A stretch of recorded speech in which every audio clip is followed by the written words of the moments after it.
In this video, I'm going to talk about tendonitis flare-ups. So grip is very addictive and we're doing a lot of like squeezing or just pinching. We're always working some of these muscles here and we're not really working these muscles here, the wrist extensors. So what happens when you do that is you create a muscle imbalance and that can lead to a tendonitis flare-up. And flare-ups are no fun. I've had maybe like five throughout my grip career. One was just a few months into training with grippers because I would do them all the time and never work my wrist extensors. And it's very painful. You can't really train. Sometimes it's months that you can't train. It's a huge setback and you want to avoid it at all costs. It can even make like everyday activities painful, like opening a door or holding a mug of coffee. Like I know this personally. I remember complaining to my family, like, oh, it hurts even to grab my coffee. So there are two main exercises that I like to do to help prevent these flare-ups and work my wrist extensors. The first one is very simple and may seem even kind of silly, but it's just rubber bands.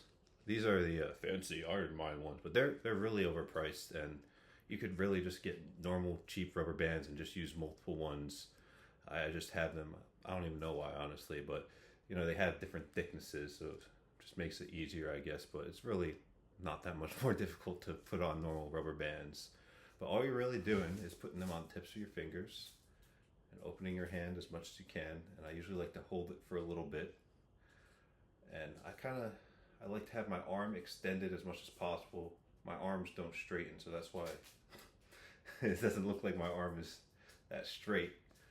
And I'll usually do like, I don't know, sets of 30 or 40. Once you really just start feeling a pump in there, and I don't really count my sets. This is something I do almost every night that I can remember when I'm watching TV. Sometimes I forget, but it's just something that you don't even really have to pay attention to, but it's really beneficial for preventing tendonitis flare-ups.